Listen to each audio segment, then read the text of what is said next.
So, yeah, even great artists, they have bad days. They sure do. And today we're going to go over a few of them.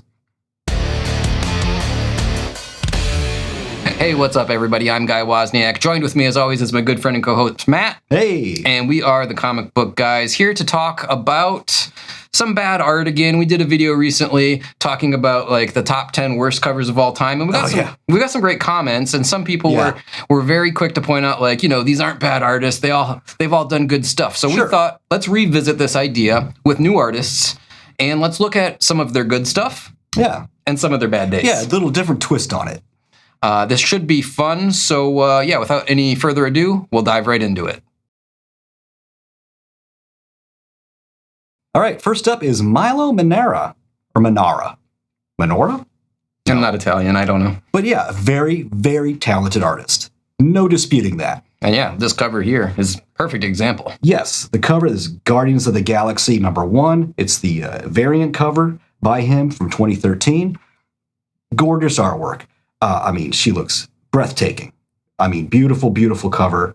I mean, it's Gamora. She looks stunning. I mean, you know, I'm going to just point out, this looks like the deadliest woman in the universe to me, as opposed to the Guardians of the Galaxy movie. That was always my beef with Gamora in the movies. She doesn't strike me as the deadliest woman in the universe. Yes, I am attracted to her, but a little scared. Yeah, exactly. So, I'm a little torn there. But then he's got this cover. Oh, who remembers this monstrosity? #1 variant cover, which he got a lot of heat for, mostly for, you could see her butt. The rear end. Her rear end, her derriere there. He got a lot of heat for that. So they got so much heat for that Marvel was like, okay, we'll cover it with the Spider-Woman logo. Yes, that's what they did. They covered it with the Spider-Woman logo, so you can't see, you know, her backside as much. But yeah, that face, oh my God, that man, she's got like that, I mean, that's not even a Michael Jackson nose. That thing is tiny. I wasn't even looking at the nose. It's the Botox lips for me. It looks like she's got two gummy worms. These bizarre, the lips are big, but it's just like the nose it's hard to see it. She's got, I mean, you take a little more off then, she's Voldemort. Yes. I mean, it's so tiny, and it's really like just man, that nose is just so bizarre. It's so small. Pose. I mean, I get it's supposed to be a Spider Woman. Yeah, she's like Spider Woman. So she, you know, generally spider related characters or spider adjacent characters have weird poses. I'm remiss to even consider it. And I'll decide when I'm editing. Should I show the non-logo version of this so you can see the? Well, she's clothed. I mean, it's not too objectionable. No. Maybe I'll roll it in the non-censored version. That was the big. Yeah, do a side by side. You could see, but it was like her like showing her butt is what got Marvel. But it is just like it's just like the Grand Canyon between two giant mountains. I mean, it was horrific. It was very some strange choices he made there. Yeah. But again, fantastic artist, not his best work. No, but that Guardians cover, I mean, that's the cover I'd like to own. It's so good. It's crazy. My God, yeah. It is crazy that this person had a great day, an absurdly good day, and then he's had way more good days than bad. As have all. That's for sure. As have all of the artists that are going to be on this list, of course. All right, let's jump into number 2 on the list. Number 2 on our list, Bill, how do I say his last name? Sienkiewicz? Sienkiewicz? Or Sienkiewicz. If you say so, it's... I don't know. If anybody knows him and has heard him pronounce his own name, please let me know if it's Sienkiewicz or Sienkiewicz. But you told me when I was a kid... Something like... So when I was a kid, you know, I didn't know any better. I would say his name, Sienkiewicz. That's the way I kind of always thought it was. In my head, whenever I see his name, it's Sienkiewicz, you know, so.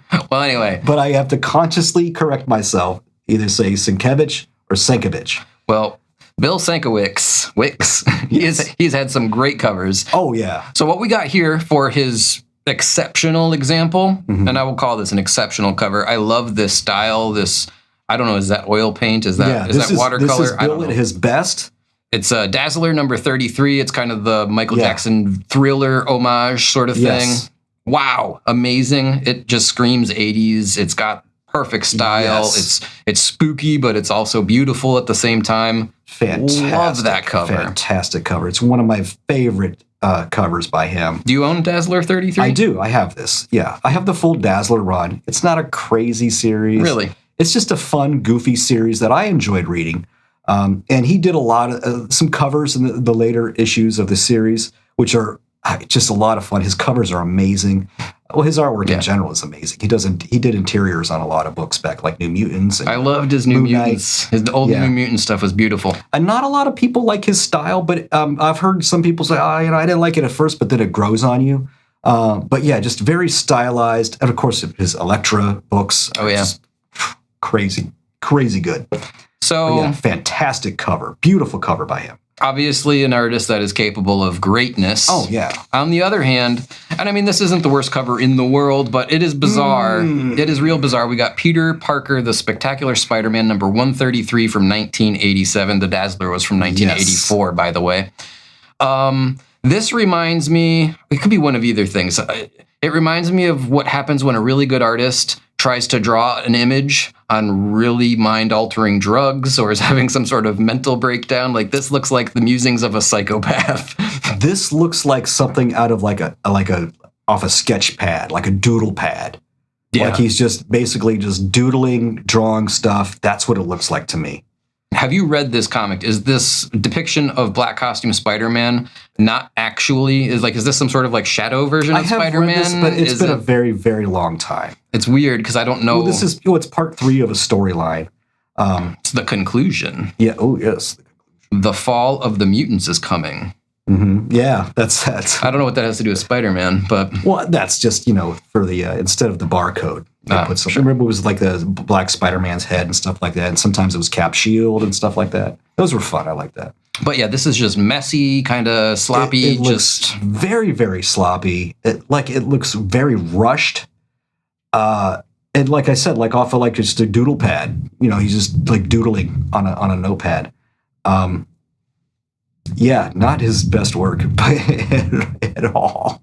Yeah, I'd love to actually pick this book up and read it just to see if this is supposed to be some sort of weird shadow monster version of Spider-Man, or if this was just his choice on giving Spider-Man these crazy long Slender Man arms. I don't know what's going on there. Very strange. Not to mention his elbows. The dude in the background has just got this X through his face, like he was doodling. He was like, "No, I don't like that," and he just crossed. I've done that. I would assume that's the character. He can't tell though, Yeah, the character has that on his face. It makes you wonder. And then this guy here, he reminds me of the bad guy from. Do you remember?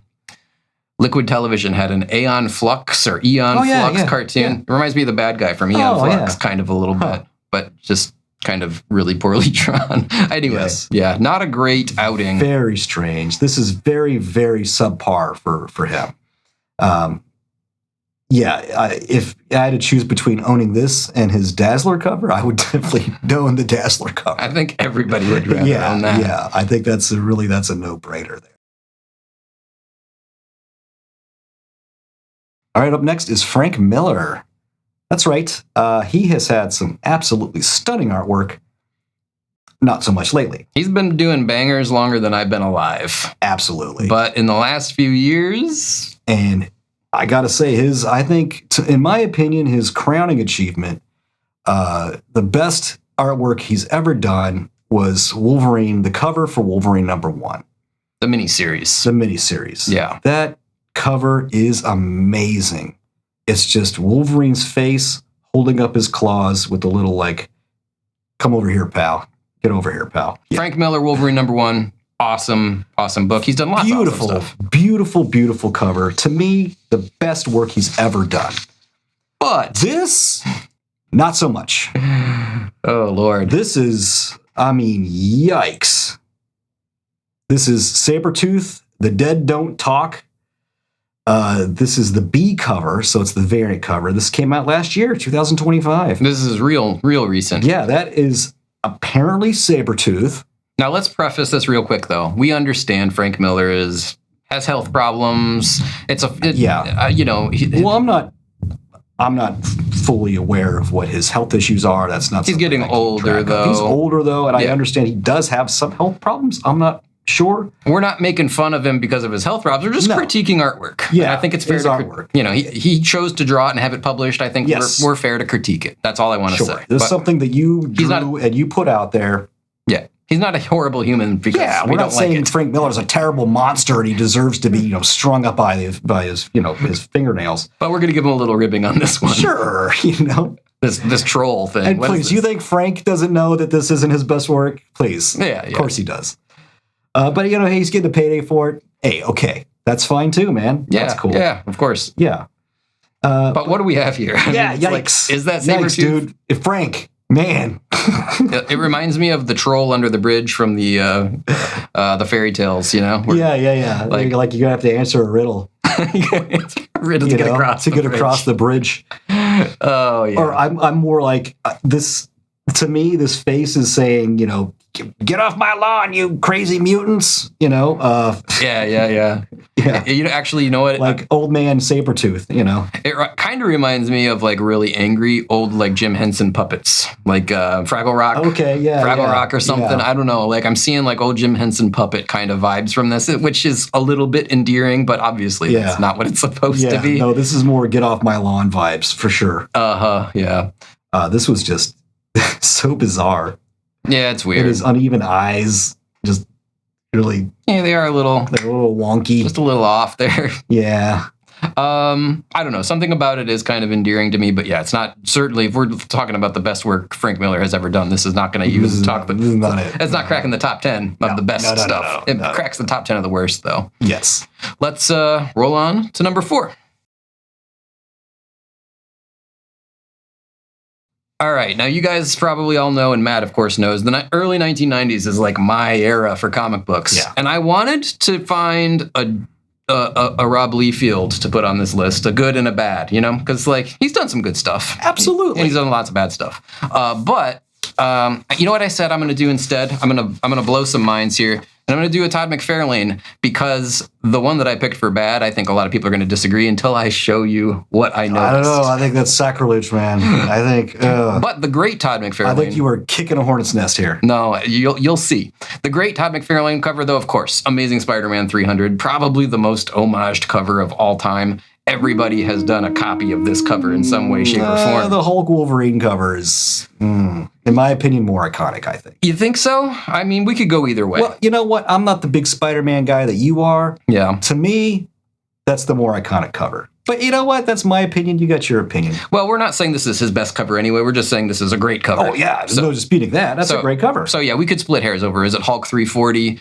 Is it Amazing Spider-Man 300? I just picked Spider-Man because, I love me some Spidey. But here's the hot take. The same year, this was 1988. Have you seen his Marvel Tales covers? They're awesome. Those are awesome. They are awesome. They're just reprints of old stories. Check them out. It's old Marvel stories reprinted, and they got a bunch of McFarlane covers. They're awesome. Check them out. But they're like only on those covers. You can't get them anywhere else. It's cool. Really cool stuff. And you can get them for like nothing. Yeah, they're great. Anyway, side note. Okay. But, so here's the bad cover. Right, I haven't seen this, so this is new to me. This is, in my opinion, a terrible cover by Todd McFarlane, but it's one of his most popular. Came out the same year, 1988. They made like a statue out of this. I own it. Which looks cool. Yeah, I have it. They don't have the girl in it, but this is a Batman number 423 from 1988. The graveyard statue is really cool, if you haven't seen that. Yeah, that one is good. Ooh. So everyone loves this. This is an expensive book. Most people think it's one of his better covers, but look at the girl. His hand is coming around holding her shoulder. Okay. What's holding up this big old chunk of cape up here? I would guess like the wind. No, it's apparently his leg. Look at somebody did the anatomy. Okay. So he's got his arm over here and he's standing here. And I guess he's... Yeah, there's Batman. Because, I'm assuming like that's his shoulder, right? Like right here. Uh-huh. And so I just kind of thought it was like the wind. But now that you say that... Why isn't it blowing like the rest of the cape? Well, his cape is hanging straight down. Yeah, how is it being held up like that? The only logical explanation is he is kicking a leg up there to hold that cape up. Or he has a third arm under the cape that we can't see. I don't really know. Okay, and he's got his other arm is like extended out on his left side. Yep. Holding it out. Also, this girl is like 8 feet tall because like her torso comes to here. Look at how long her legs would have to be for her to be standing on this ground. Like, this is not very good. It's a pretty cover. You know what I mean? Like, it's a sharp looking cover. It's exciting. Oh, you know what I never noticed is he's got like the Batman logo around his name. Oh yeah, he did that on this cover. That is really cool. What a God, see, I never noticed that. Yeah, and I've seen this cover like 1,000 times. I mean, like anybody. Everybody loves the cover. I never noticed that, including me. I love it. That's really cool. What a nice little touch. What a cool little touch he made there. Now, this isn't Todd's fault, but here's another flaw with this cover. Why isn't that yellow? You got this moon, presumably the moon, not the sun behind him. It's all yellow. You got the bats. And then that's the colorist. Either the colorist or printing. It was a printing error. But that's on the actual cover. It's missing color right there. I didn't notice that until recently. So if anyone didn't realize and then that, in this little gap in his cape, they got the yellow in there. That's no problem. Yeah. But okay. I guess somebody missed it. Yep. Yeah. But yeah, that's no reflection on the artist at all. I would say, and I've seen Todd do some interviews talking about this picture. Yeah. It was an effort to just get it done as fast as possible. That's what he said. He said, I wasn't great at drawing anatomy. How could I hide all the anatomy? Just make the cape going crazy. And that was his strategy, was just like, don't draw any anatomy. Just have the cape going here and there. As iconic a cover as it is, you're right. There's not a lot of anatomy on there. There's a hand, a head, and cape, and this girl. Like part of a torso, like a shoulder and arm, and a hand, and the rest is cape. Yeah. But yeah, when I saw this little schematic, that's pretty funny. That is pretty funny. What is happening underneath this cape? Well, underneath the cape, yeah. Like, okay, I guess the foot. He's like one of the Rocketeers. Rockets. Rockets. Rockets. Yeah, I'm Rocketeer. I'm a comic guy. What can I say? Rockets. But I bet a lot of people are going to disagree with me. They're going to say this is an awesome cover, and I agree. It is an awesome cover. I love it. Of course it is. But not his best work. If you want to nitpick the anatomy of what could possibly be happening underneath this cape. Well, I wouldn't say it's bad work. I just think, what, this is fun. This is fun, like picking this apart. Yeah. Seeing what's going on under the cape and seeing the leg up there like that. That's funny. Yeah, that is funny. But, tell us, what do you think? Yeah, what do you think? What do you think of the anatomy going on underneath that cape? That's funny. And which is Todd McFarlane's best cover? I think 340 or Hulk 340? Hulk 340 is my vote. Or Amazing Spider-Man 300. Or have you got something else? But let's go on to our last one, number 5, which may or may not be another hot take. Let's see. All right, and last but not least, we're taking on Jack the King Kirby. Believe it or not. He's had some less than stellar covers over the years, I guess. I mean, his body of work is so immense. He is bound to have had a miss here and there. But he's had so many great covers, I don't think anyone cares. I think one of the most iconic, of course, is this one. You all know what this is. This is Amazing Fantasy 15 from 1962, the first appearance of Spider-Man. Is this his best cover? See, and again, no. We're not saying these are the best. We're just saying they're great. He's had way more other covers out there that have been way more dynamic and colorful and a lot more going on. But this is definitely, in my opinion, his most iconic for sure. Yeah, you see that. Who doesn't know what this is? Everybody loves it. Everyone in the world recognizes Spider-Man. You could find some tiny village in the South American jungles and people are going to be wearing a Spider-Man t-shirt.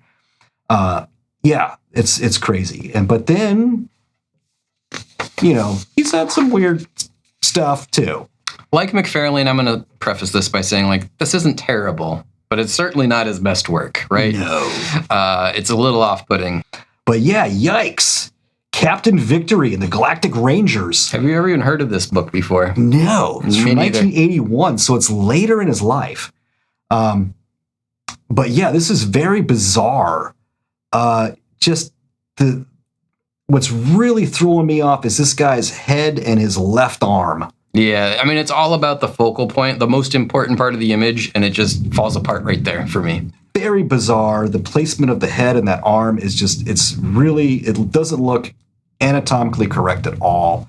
I mean, I know what he's doing. I mean, Jack Kirby was a master of, giving his artwork depth. Mm-hmm. He was a master of it. Yeah. And what's funny is I had Steve Epting do I had a jam piece cover recreation of Avengers number 4 by Jack Kirby. And I had Steve Epting do my Central Captain America figure. I needed that done first. And he did that. And he did it once, and then he had to redo it because he said, I'm sorry, I had to restart it because Kirby did such a fantastic job of giving his characters depth, and he made it look so effortless, but it's really difficult to do well. So that was Steve Epting, who is, I think, a fantastic artist, is, giving props to Jack Kirby, who's just one of the legends, who was just consistently cranking this stuff out, and he made it look so effortless. But he was fantastic at giving things depth like this. But in this case, this was somewhat of a miss for him. I mean, overall, if we just take the entire composition, like, it's a pretty good cover. It's literally just the center with the face and the upper body and the neck and the placements. It's off. It looks weird. Yeah, the character's got this weird... The hairdo is something else. It's like He-Man. I'm reminded of Lloyd from Dumb and Dumber, this pumpkin pie haircutted freak, Yes. Very strange. The guy looks weird. He looks like one of the original Pilgrims. Look at his neck here. It kind of looks like he's wearing a dickie. You ever watch? Yeah. You ever watch Big Bang Theory? Howard, the character Howard always wore a dickie. It looks just like that. Oh no, I was thinking of Dr. Venture from the Venture Brothers. He would wear dickies like that under his speed suit. Yeah, you guys know what that is. Maybe it is. Maybe that's what it's supposed to be. If you haven't watched Venture Brothers, you are missing out. You need to watch it. You can watch it in its entirety. It's out there. That show is so amazing. But yeah, Dr. Venture would wear dickies like that. And yeah, I see what you mean. That looks like what he's wearing is a little dickie. Over this armor, though. This like armor. That can't be what it's supposed to be. But what else is it? It looks like cloth. It reminds me of the Manhunters. The Manhunters, their colors, they're blue and red. Oh, yeah. Yeah, that's kind of what it looks like to me. But yeah, that arm and the head placement is just so bizarre, very weird. I don't know if this gun hand here is like just a bad print, because we just have like printouts, so we have something to look at. Yeah. I don't know if it's like our poor print quality or if that's just weirdly drawn also. It's hard to tell on this printout, but that's a little bizarre. But overall, it's not terrible. It's just the caption at the top though. That's a throwback to the times. A good commander can beat the odds. A great commander can beat the gods. If you're an 8-year-old kid going through comics on the rack, you're like, oh man, this is serious. Right. Yeah, he's got this like Humpty Dumpty looking guy. Yeah, what is this guy? Some kind of machinery that he's sitting in. I don't know. You know what's funny? And what is this? This is Captain Victory and the Galactic Rangers. And who is that from? I don't know. PC? I never heard of it. I don't know what that is. But their new era in comics, and this was $1. The entire time I've been looking at this picture, though, you mentioned Humpty Dumpty down here. Mm-hmm. I thought that was MODOK the whole time. I didn't even. No. I'm like, it must be a Marvel comic because that looks like a little bit like MODOK. I gotta say, I kind of want to read this now. I think this should be your next series. The cover's done its job. I'm sold. I want to read this. Yeah. Well done. Yeah, Mr. Humpty Dumpty MODOK is a little weird. Yeah, you talk about a cover selling a book. I want to know what's going on here, man. I'm just so curious now. Oh boy. Well, and then you got this little rat. Was that a rat robot? This little guy down here on the left. Kind of like a elephant guy head. You know what it kind of reminds me of? You ever watch the Muppets and they got, I don't know what they're called, but they do the song, the manum. Yeah, sure. What they got the little like weird mouths. Yeah. That looks like those guys a little bit. Yeah, it's just some bizarre stuff, but again, overall, it's still Jack Kirby. Like he did a lot of good stuff here. Yeah. But again, the cover worked on me. I want to know what's going on here. You want to pick it up and read it. I want to read this now. This is crazy and weird, and I've never heard of this. I'm pretty sure I'll probably get this pretty cheap. Track it down. Let me know how it is. Yeah, I'll get the full run now because I'm a completionist. All right. Well, that'll wrap it up, I think. Yeah.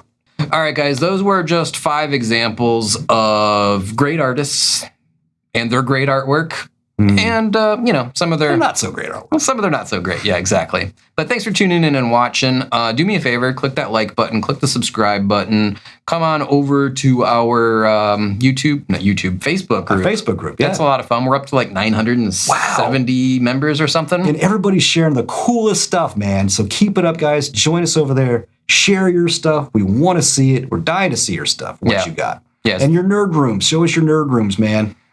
The group is called the Comic Book Guy Facebook Club or something. I'll have a link. I'll put a link in the description. People just go on there, talk about their comics, their stuff, statues, figures, posters, everything. It's really cool, really fun group. And no hate, just love, man. Love for the hobby. Yeah, that's what we want. So yeah, I guess that'll do it. Any other closing thoughts before we wrap it up?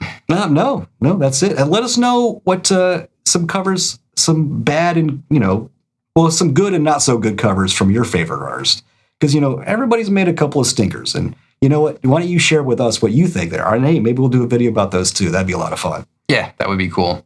All right, well, let me say, as always, thanks for tuning in and watching. We appreciate it. Keep collecting comics. Keep reading comics. Keep watching our videos because, we can't do this without your support. And until the next one, bye now. Bye.